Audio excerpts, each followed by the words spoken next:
उस आदमी की पहली बार बंदूक चलाने की कोशिश पूरी तरह से बर्बाद हो गई।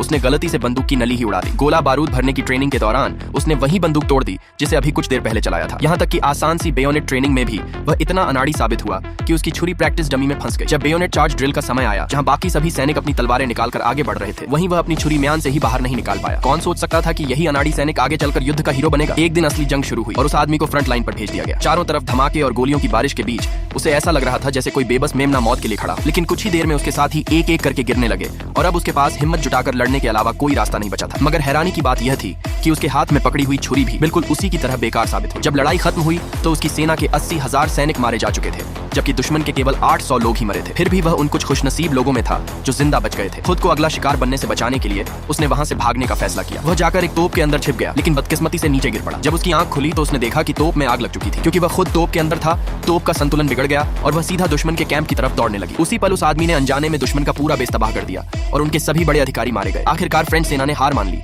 और इस तरह वह आदमी देखते ही देखते युद्ध का हीरो बन गया।